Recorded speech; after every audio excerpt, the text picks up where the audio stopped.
one day it kind of hit me that the outpouring about Kobe, most of it was framing him in terms of Los Angeles and the Lakers and the West Coast, which was totally natural and understandable because he had spent so much time out there. But it occurred to me that, he ended up with the Lakers when he was 17 years old. He wasn't even 18 yet. And so it felt like to the rest of the country and the rest of the world, that Kobe had kind of grown up before everybody's eyes, right? He gets to the Lakers at 17. He dies in that tragic helicopter crash when he's 41. And people feel like they saw him grow up. But just like you, growing up and following basketball in the Philadelphia area, I knew that there was this kind of prequel, this origin story about Kobe that dealt with his life before he ended up in LA.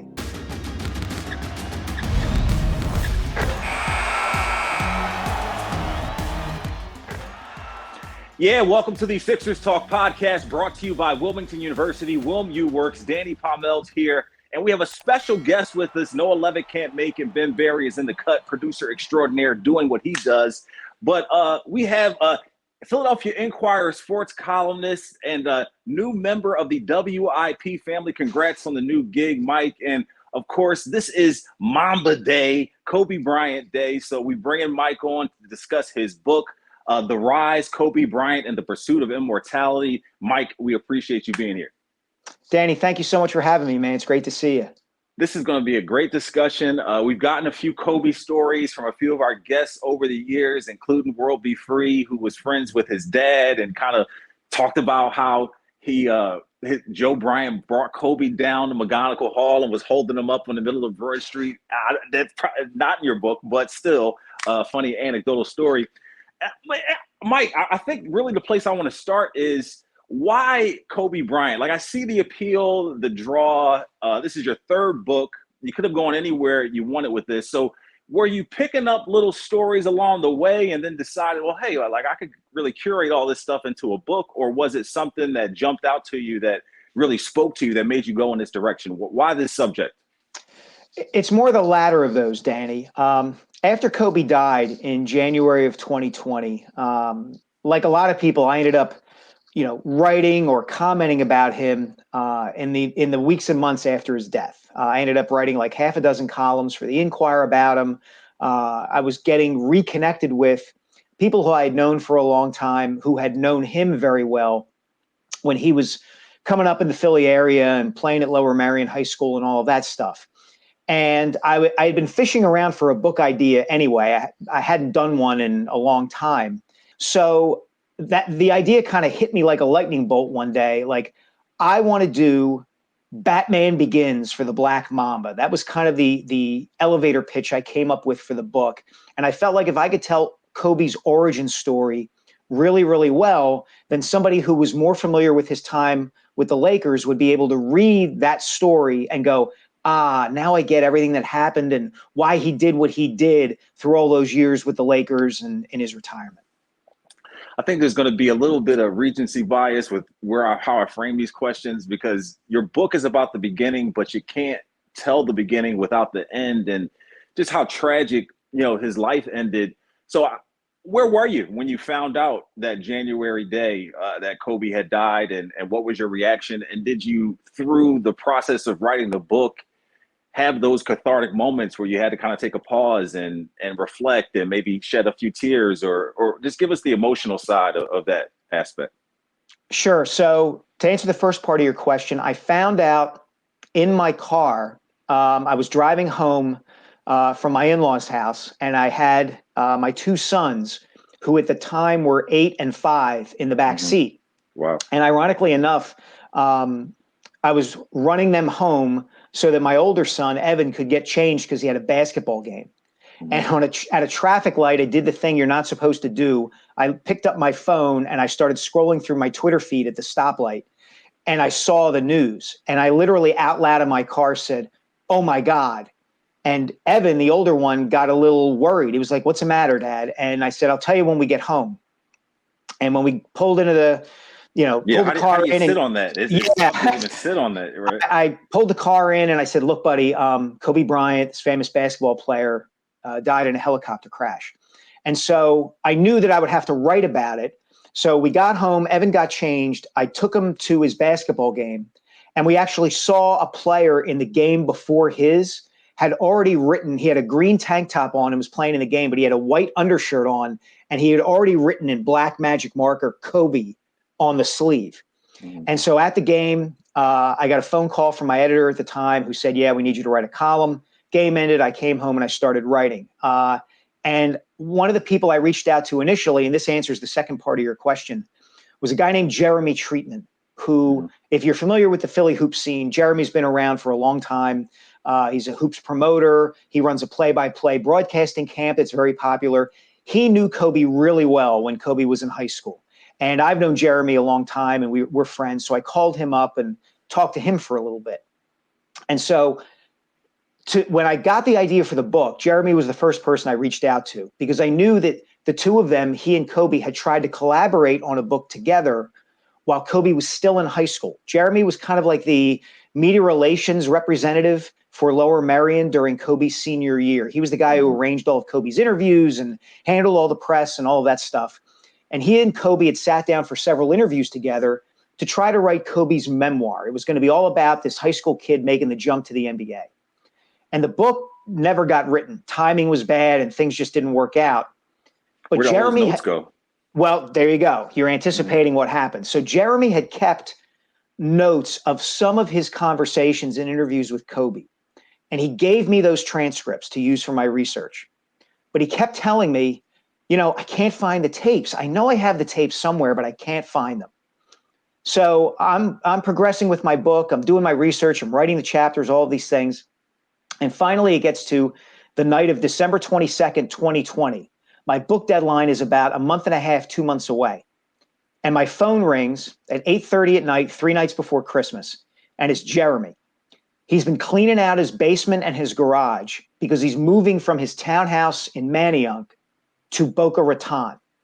And he called me up and he said, Mike, I found the tapes. So the next morning, I drove over to Manayunk, and he handed me a Ziploc bag that had been in a box on a shelf in his garage. Wow. Full of little micro cassette recordings of his conversations with a 16, 17, 18-year-old Kobe Bryant that nobody had heard in 20 to 25 years. Wow. So on those tapes, I got Kobe in the moment talking about his relationship with his mom and dad, what it was like to be a senior at Lower Merion and to lead the team to the state championship, what it was like to take Brandy to his senior prom, all of these things that even if I had interviewed Kobe when he was 41 years old and alive, he wouldn't have remembered as well as he did on these tapes. So it was an amazing find, and it really helped me develop the book. And I would listen to these things, and I'm telling you, Danny, I would get chills listening to them. And sometimes would kind of have to pause because I felt like I don't know any other way to say this. Like I felt like I was hearing Kobe from beyond the grave. And it was an incredible find, and really so important to being able to write the book. What an amazing peek into, his psyche and what he was, and looking at what he became. And it's so funny because those were the years that so many people were able to latch on to, this Gatorade National Player of the Year, this virtuoso, basketball phenom, and kind of be closer than they would be in his later years when he was probably more guarded and protected and things like that. Because, I've told the story before. I played against him in Sunny Hill. He was somebody you might see at a local game or two. And I think those anecdotal stories are what so many people hang on to of, you hear this one story, which I love so much, about how one of his high school teammates talked about how they would practice at school, and Kobe would go to the workouts at St. Joe's, and it was the middle of the summer, but Kobe would keep the heat on in the car driving between these two locations. And, they just finished practice, they're sweating, it's hot, and he wants to stay warm so he can Yep. give Jerry Stackhouse or whoever the Yep. business. I'm going against Stack. I got to stay Yeah. warm. I spoke to that player. A teammate's name is Emery Dabney. He was a great guy. Good. Yeah, he was the starting point guard on that state championship team. And you're 100% right about that, Danny. And one of the really fascinating and cool things about doing the research into this part of Kobe's life was that I found out how many people who knew him then hold on to that version of Kobe. They don't see the people who knew him at Lower Merion don't see him as the star with the Lakers or the Hall of Fame basketball player.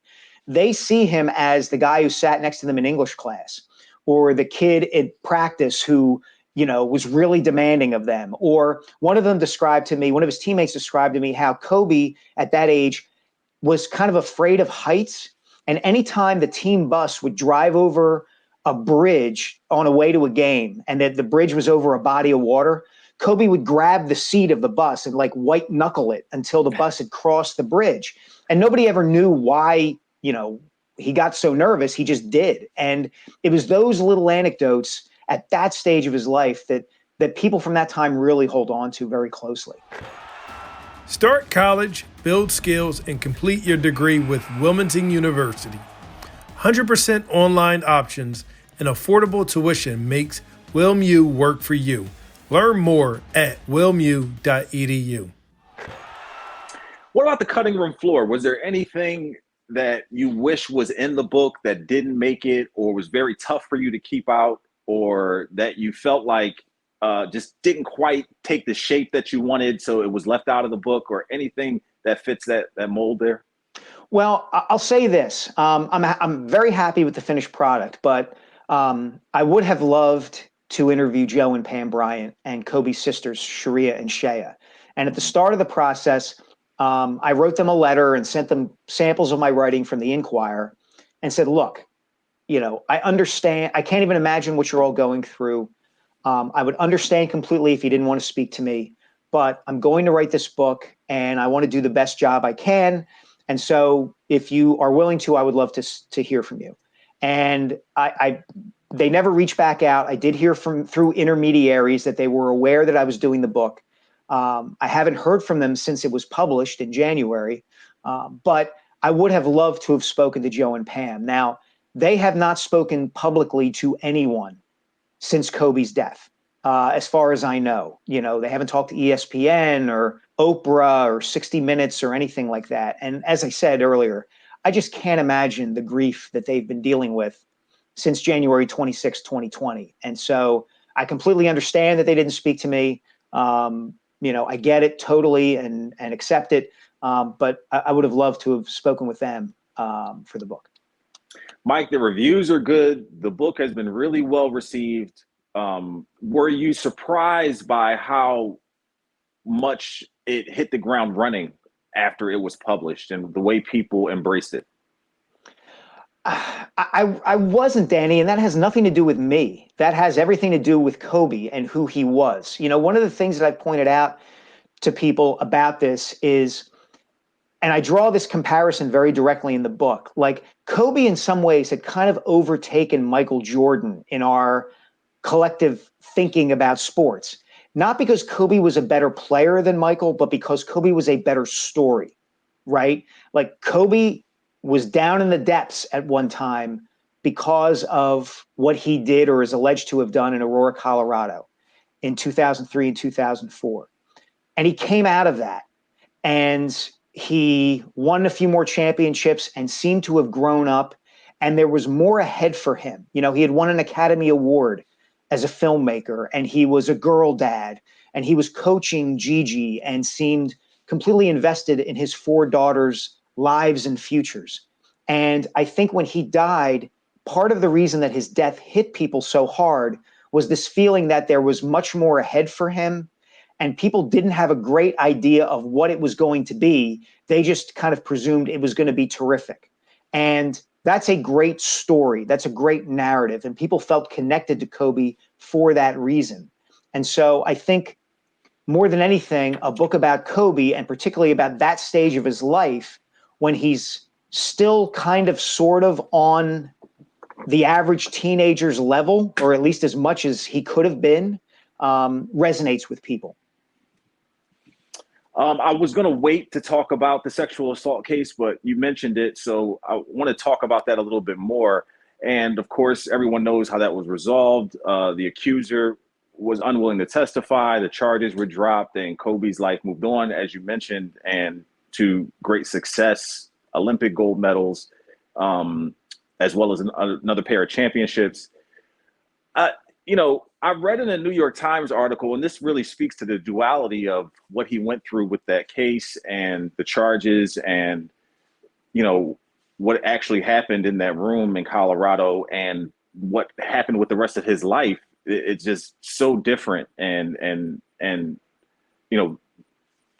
different from what he experienced and what he went through then and how his life turned out. But I'm curious, there's, the Me Too movement has spoke so much to that. And I read in a New York Times article that around the time that the Me Too movement was at its height, Kobe was removed from a panel that he was supposed to be on for, about animation, which is what he won his Academy Award for, that animated short. So he was supposed to be on a panel and was removed from there because of, them trying to make sure that they were, empowering women and giving them a voice. And I'm curious if you had a perspective on that duality and how it existed and, how he was able to overcome that incident and what happened then and still, be the Kobe that so many people remember outside of that case.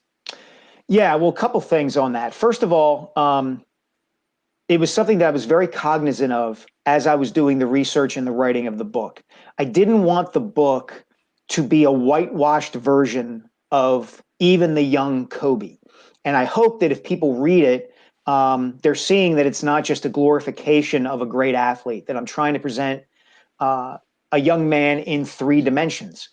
It was very important to me because the whole idea behind the book was if you understood Kobe's early life, you would hopefully have a greater and better understanding of everything that came after it. And it was very important to me to try to be able in some way to address the sexual assault allegations without having to shoehorn that subject into the book. Mm-hmm. And without giving too much away, I did uncover an anecdote from Kobe's senior year that I include in the book that speaks to that. That you could read the anecdote, and I don't kind of pass judgment. I don't stack the deck. I just relay this anecdote and kind of leave it there for the reader to make up his or her own mind about how much relevancy and weight to give it. As I said earlier, I think we love redemption stories as a society. And again, I think that's what separates Kobe from somebody like Michael Jordan, right? The thing with Jordan when he was a player was that the worst thing you could say about him was that he gambled too much, which a lot of people do. And if anything, it made him more human. And he had that one quote about, Republicans buy sneakers too, which kind of made him seem corporate and soulless and all these things. He was here the whole time at the same level, basically. Kobe was up and then he was down through his own doing, and then he came back up again. And so I can't tell people how to feel about Kobe Bryant. I can't tell a victim of sexual assault that, she shouldn't feel a certain way about the esteem in which Kobe came to be held in our society. All I could do was try to tell the story that I wanted to tell as accurately and thoroughly and honestly as I could. And I think that people bring their own feelings to it. I've had people read the book and say, boy, this glorified Kobe. I've had people read the book and say, boy, you were kind of tough on him. And that's fine. I'm getting both ends. But I think to your question, Danny, I think, people want to believe the best of our stars.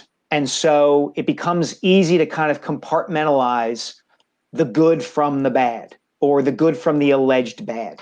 And I think that's what's happened with Kobe. And everybody brings their own ideas and feelings and thoughts to it. And I don't begrudge anybody for any of that. But your idea was to address it in some way prior to writing the book, that you didn't want to leave that sexual assault part of his life out. No, there was no way I could Okay. do that, because I wouldn't have told, it wouldn't have been a thorough and complete accounting, right? It just wouldn't have been. And even if I had said, which is true, look, I'm only writing about the first 17 or 18 years of his life. That alleged incident didn't take place until he was 25 years old. It would have been obvious that I had avoided it.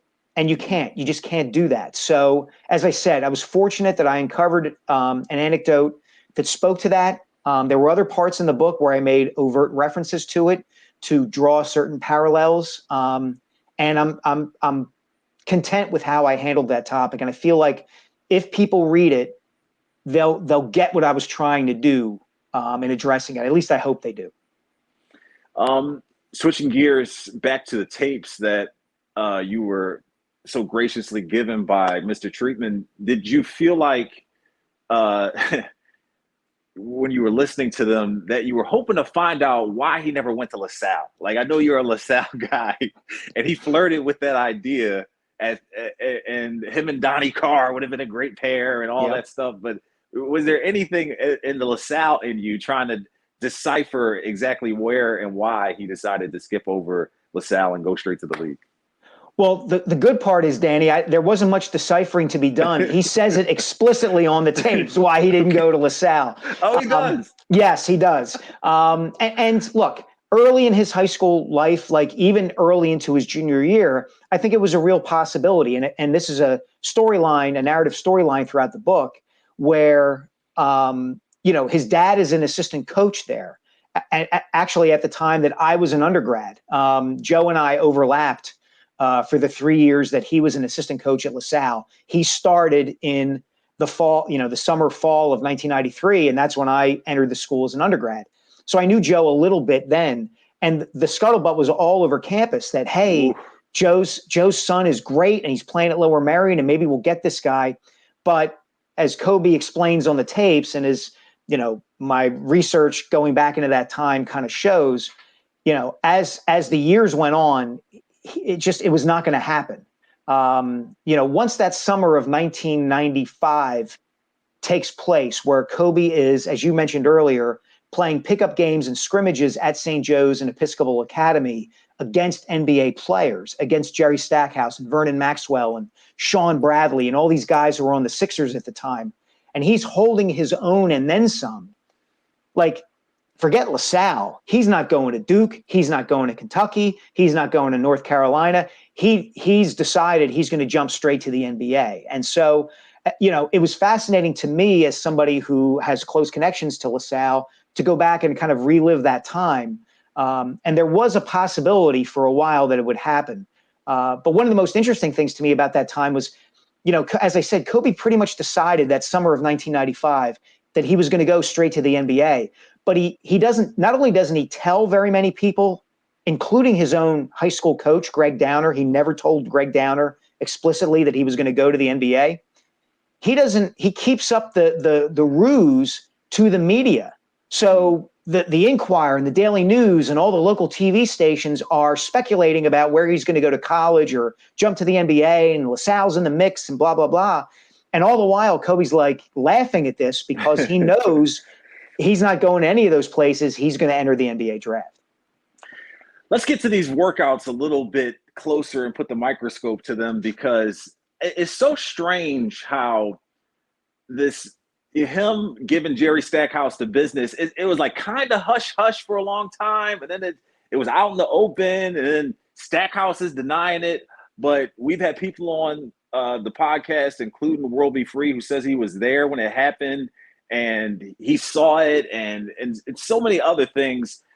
So how badly was this drubbing that Kobe was giving Jerry Stackhouse? And why do you think it just kind of was kind of in the ether, but then wasn't? And so many people tried to keep it under wraps, and Stack's denying it. I mean, Kobe's an all-time great. At a certain point, it's like you're kind of like, I don't know, maybe honored, or, I mean, your competitiveness does win out often, but, you're kind of like, okay, well, it happened. You know what I mean? But what do you think about it? So here's what I think about this, Danny. I think you cannot evaluate and judge those stories and the way they're told without reminding yourself that Kobe Bryant was 17 years old at the time.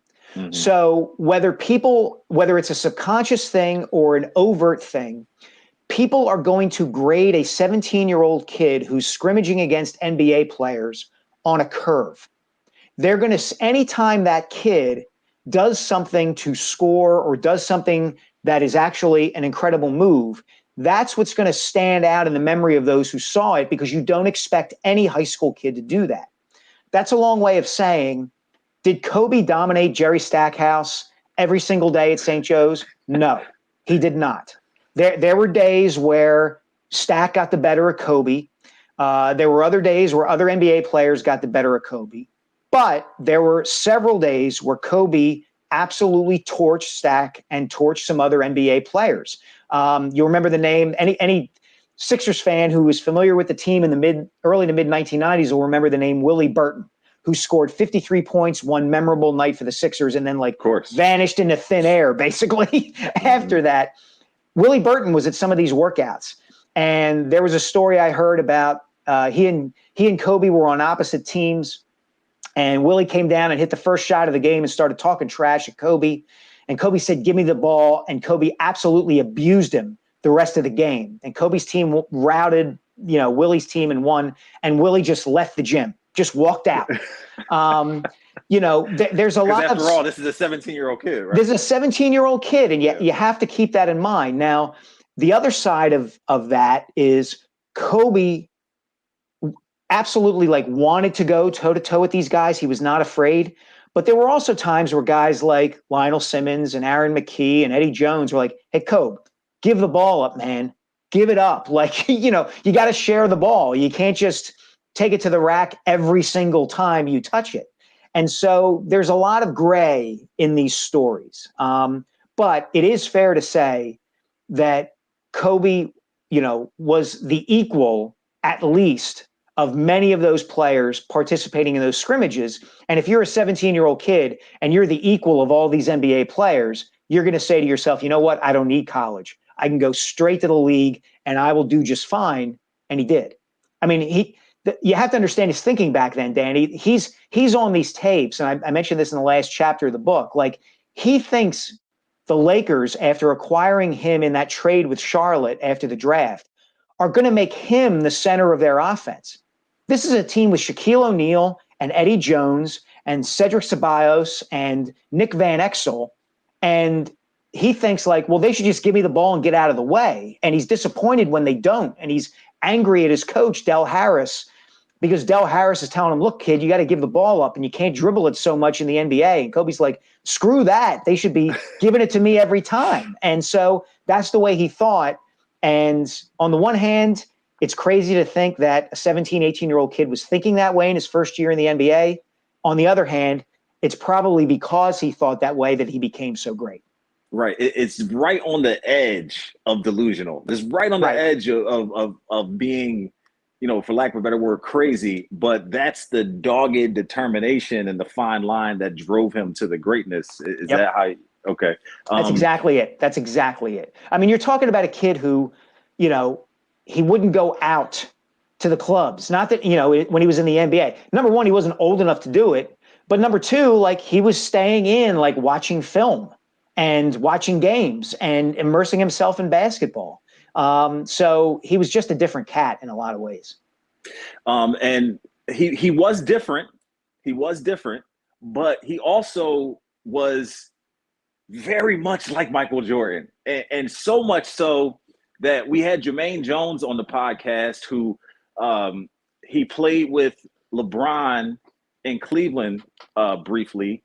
He played with Kobe and used to work out with him before games and things like that.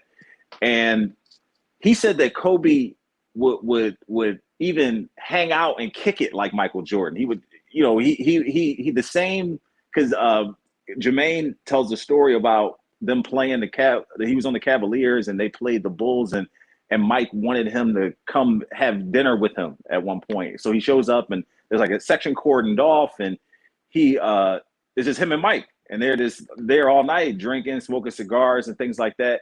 And he said Kobe hung out and chilled just like Mike. Like, are we talking about, someone who's like dedicated or obsessed, or are we talking about someone who's once again borderline, crazy? I think obsessed is probably the best word, but yeah, borderline crazy kind of gets to it. And you're like right. He walks like him, he chews gum like him. So the toe thing, like. I think up until even into his 30s, I think Kobe to a large degree was kind of still trying to figure out who he was in some ways, and he would try on personalities like he was trying on different outfits of clothing. Wow. You see this in high school. Like, for instance, when he gets to Lower Merion, and I don't think this had ever been reported before until I found out about it, he joined the Student Voice, which was the Black Student Union at Lower Merion. And, here he was at 14, 15, kind of trying to search for his identity, and figure out, who am I as a Black kid who has lived in Italy for 8 years and is now come back to the States. Because he didn't have a lot of friends, right? Right. He didn't have a lot of friends. Yeah. When the Bryants moved back to the States for good in December of 91, Kobe comes into 8th grade and then eventually enters 9th grade at Lower Merion. He doesn't know what fashion is cool. He doesn't know what music is cool. He doesn't know what TV shows everybody's watching. He's really got to adjust. And it was a challenge for a while. There were attempts to haze him. He was really tall, and everybody kind of knew that he was a great basketball player. So people backed off a little bit. But, he and his sisters wore very European clothing, very Italian clothing, kind of loud, splashy colors, and they'd wear dashikis, and they kind of stood out from the rest of the student body at the high school at the time. So it took a bit of adjusting. And I think, latching on to Michael Jordan as an idol, as somebody who he wants to be like, that's part of his process of, again, trying to figure out who he is and who he wants to be. In some ways, he's very secure about it and very confident about it, and very secure in the knowledge of what he needs to do to be a great basketball player. But in some other ways, away from the court, he's trying to figure it out, right? Like, he could be nervous around girls at times. And there was some speculation his senior year about, who are you dating? There's a part I get into in the book about him and his friendship/relationship with Kristen Clement, who was the star basketball player at Cardinal O'Hara High School, just down the road from Lower Merion. Ended up in Tennessee. Ended up at Tennessee, and how the two of them would spend time together. And, I described one scene where Kobe goes on a double date with Kristen, and it's clear that they've asked this other kid, a boy and a girl, to join them, just so that they have somebody who they can talk to a little bit to keep, onlookers away from the two of them. So there was a lot going on there within Kobe. And so, the copying, so to speak, of Michael Jordan, or the desire to be Michael, I think is part of that. Here's a player Kobe sees as the best, and Kobe himself wants to be the best. And so he's going to emulate him. Interestingly enough, though, he meets Michael before a Sixers-Bulls game in 1996 when Kobe's just a senior. And Kobe goes in the visiting locker room at the Spectrum and is talking to MJ. And Michael recognizes him and is telling him, like, so you're going to go to Carolina, man. You got to go to Carolina. And the whole time Kobe's thinking, like, Michael doesn't understand that I would never go to North Carolina because I would never be able to be my own man and my own athlete. Right. In Michael's shadow. And, it's interesting he says that, because he spends, as you said, he spent so much time emulating him and copying him as a player. Mike, where did the title come from? The Pursuit of Immortality. Is that mentality we're talking about? That dogged, borderline, on the edge, push it to the limit type of thing that where the title comes from? The Pursuit of Immortality, him trying to be this thing that really isn't attainable, but he's still going to try to be as close to it as possible? Yeah, you're 100% right about that, Danny. And if I'm being honest, the other aspect of it too is the fact that he had just died, and the fact that his death, I think, was one of those moments where, as we talked about earlier in this pod, people marked the moment of where they were. you're going to remember where you were when you found out Kobe Bryant's helicopter had crashed and that he and his daughter Gigi had died. And that, in the kind of colloquial use of the phrase and the word, that lends a certain element of immortality to him. And so it's kind of a glancing reference at that. And it's a reference to exactly what you said, that was what he was pursuing, even at the youngest of ages. He knew from the time he could express such a thought that he wanted to be the greatest basketball player on planet Earth. And he committed and devoted himself to becoming that kind of player. And, this is the early story of how he tried to make that happen. How was the flow of writing the book? Any, hiccups or moments where you felt a little writer's block or couldn't get through something or had to step away and come back? How was the flow of that? Yeah, honestly, Danny, I loved it. I didn't feel any writer's block at all. I found in writing the books, in writing books, I found them to be very liberating compared to the columns and the stories I write for the Inquirer. Because when I write for the Inquirer, I know I have a set word count in my head. I'm only going to get 850 words in this column, so I've got to make sure that they count. Whereas if I'm sitting down to write a chapter for a book, it's like, hey, if I want to riff on this thing, or if I want to get really descriptive and write, it's okay. There's no limit on how much I can write. And as it turned out, the manuscript was actually longer when I turned it in than it ended up being when it was published. I spent a lot more time in the original manuscript delving into Kobe's extended family and his ancestry and his mom's background and his dad's background. And my editor at St. Martin Press said, hey, look, this is all great stuff, but the reader wants you to get to Kobe faster. So we're going to have to trim some of this.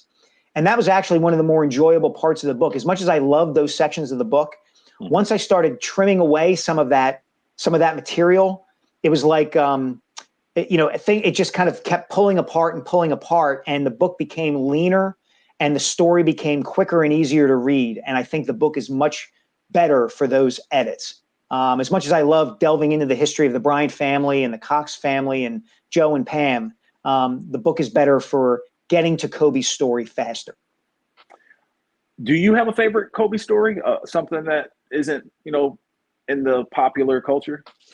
One of them in the book that I love, and you may know this friend of Kobe's who it involves. Kobe had a friend who was a couple years older than him named Anthony Gilbert, who has gone on and he writes for Slam magazine. He's a West Philly native, great guy. Great guy. He's been around the NBA for a long time. So been on the podcast. So yeah. So Anthony met Kobe through Kobe's sister Sharia.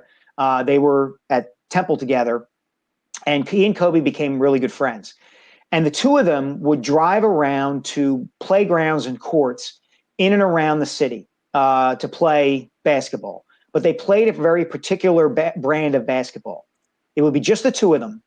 And Anthony had like two assignments to play when he was playing with Kobe. One of them was to rebound for Kobe while Kobe dunked and shot threes and worked on his footwork and did all these things. And the other one was to scream at Kobe while Kobe was shooting. You're soft. You go to a white school. You couldn't play in the public league. You suck. Like screaming these things at 15, 16, 17-year-old Kobe Bryant. Because Kobe wanted to kind of put on this emotional armor for the heckling and the stress that he was dealing with and would continue to deal with throughout his basketball career, right? Like he was fighting the perception that he's not that good because he plays in the suburbs. Lower Merion hadn't had much of a history of great basketball in recent years before Kobe got there. So it's like, well, all right, Lower Merion plays in the Central League. Everybody says Kobe Bryant's great, but how great can he be if he's playing against Ridley and Strathaven? He's not playing against the really good schools in the public league or the Catholic league or anything like that.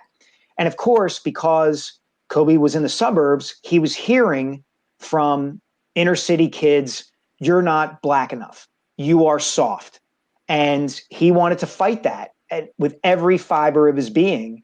And he enlisted Anthony to kind of help him in that quest. And that to me, like the fact that he was thinking that way at that young an age tells you everything you need to know about how he became this incredible basketball player and this incredible kind of persona, right? Like I'm sure you've seen the video of Matt Barnes when he was with the Orlando Magic, like throwing the inbound pass, and Kobe's standing right in front of him guarding the inbound, and Barnes fakes it like he's going to throw it right into Kobe's face, and Kobe doesn't flinch. You can draw a direct line between that moment and what Anthony Gilbert was screaming at Kobe on those courts in and around Philly back in the early 1990s.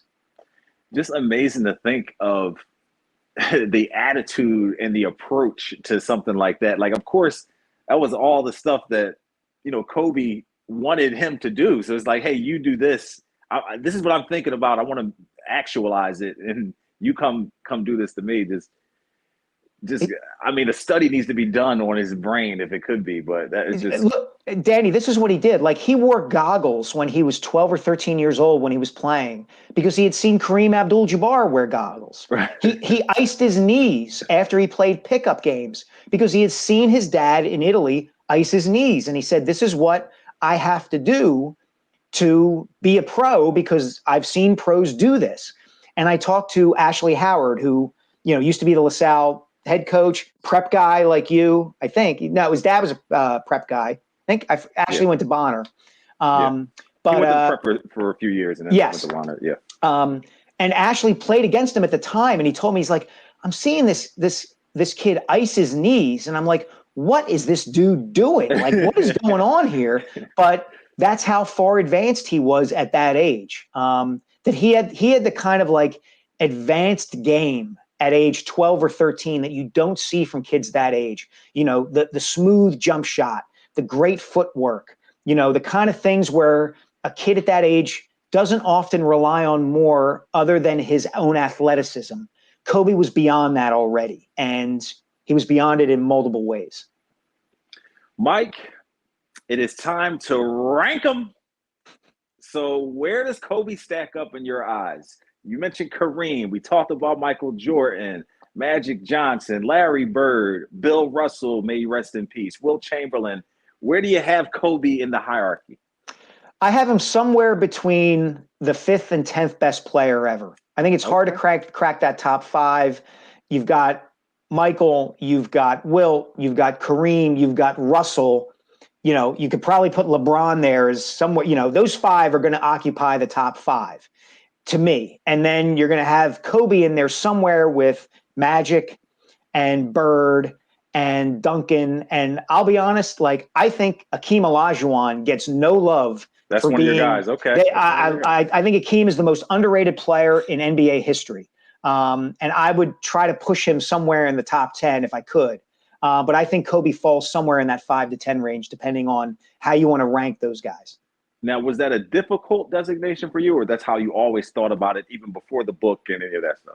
No, that's kind of how I always thought about it. I mean, like I said, it's really hard to crack those top 5, with Michael, Kareem, Wilt, and Russell. And then LeBron now has to be in there as well, somewhere in there. I think those 5 are where they are, and that's kind of, we always talk about Mount Rushmores, and Mount Rushmore only has 4 faces. I think the Mount Rushmore of the NBA would have 5.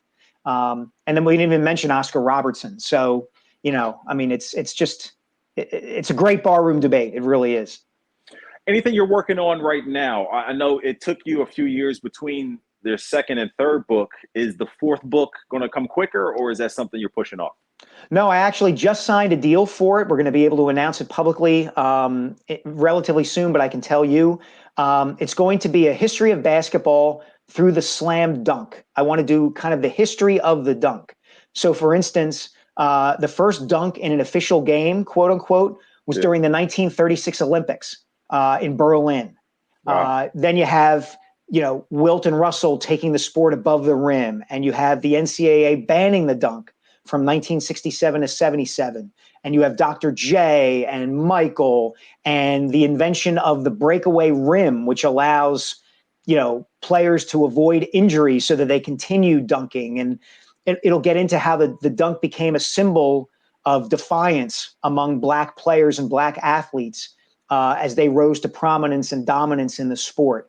Get into the 83 Final Four with Phi Slamma Jamma and NC State, a Final Four that ends on a dunk at the buzzer when Lorenzo Charles throws it down to upset Houston. And then Ja Morant and kind of how the modern game has been centered around the 3-point shot for so long, but Morant seems to be the kind of player who can make the dunk popular and cool again in an era where everybody wants to be Steph Curry. I think I definitely can speak for Ben Barry, our producer, when I say this. He's a big Dominique guy, so I'm sure somewhere in the book. Darn right there's going to be Dominique. I've got his email address here. I was actually going to email him later today to see if he talked to me. Hey, so congratulations on the fourth book and the progress, by the way. When did you fall in love with basketball, Mike? When did that become like so much a part of your sports identity? I would say probably in college, Danny. I mean, I grew up in the Philly area, just outside the city. Was a huge fan of all four of the major teams. The Union weren't around at the time, but, I never missed an Eagles, Flyers, Phillies, or Sixers game. But when I got to LaSalle, I really got into the Big Five, even though I had followed it closely anyway. Being there, being able to sit courtside for these games when LaSalle, even though the Explorers were terrible at the time, were playing Temple and Villanova and St. Joe's and Penn. There were so many names and faces then, Yeah, and it was a great time for college hoops. And the more I've, in my career and covering sports, I just enjoy covering the NBA and college basketball so much. And I think the personalities are great there. I think it's a great prism through which to look at our cultural and social history too. I've written a little bit lately about Bill Russell and his impact on the sport. I grew up, one of my heroes as a kid was Tom Gola, because I had heard stories about him from my dad, who was also a LaSalle alum. I just think that the history of the sport is so rich that, lately I've just been kind of immersed in it for whatever reason. Wait, so you were 93, did you say? I graduated from LaSalle in 97. Okay. Oh, so you got the Kareem Towns era. You were all in there. Oh, my gosh. Kareem was a junior and a senior my freshman and sophomore years. And one of my biggest regrets from college is that I did not attend the game that he set the Big Five scoring record. He scored 52 points one night as a senior. Games you missed. Well, here's the thing, Danny. There was a blizzard that day. And so if there were 400 people in the Civic Center that night, maybe that might be generous. And that, of course, was the night that Kareem scored 52. And, I was at virtually every home game that year. I traveled with the team out to Dayton, Ohio for the Midwestern Collegiate Conference tournament to watch them lose to Wisconsin Green Bay. And then I got on the band bus back to 20th and Olney. I mean, I was into it, and I missed that one game. But Kareem Towns is an all-time underrated Big Five player. Sure. He should be mentioned more often for his talent. He was an incredible offensive player. He really was. Hey, you might want to call, I think he hates the nickname Slim Reaper, Kevin Durant, but he was the Slim Reaper before. Man. And he had unlimited range. Right. His senior year, he shot like 44% from the field and I think about 38% from three. He averaged like 25 a game on a team where he was literally the only option. And, it was just amazing. He was an amazing player to watch. He really was. Well, he is the human sports encyclopedia, Mr. Mike Sielski, Philadelphia Inquirer sports columnist and author of 3 books, including The Rise, Kobe Bryant. And hey, Mike, we appreciate you being here. Thank you for spending some time. And be on the lookout for his next book coming out on the slam dunk. Daddy, this was awesome, man. Thank you so much. Yeah, great discussion. We could go for another 45 minutes or so, Absolutely. But we appreciate it. This has been the Sixers Talk podcast brought to you by Wilmington University, WilmU Works. For Noah Levick and Ben Barry, I'm Danny Pommells. Mike, we appreciate you being here. Hey, we'll see all of you guys next time.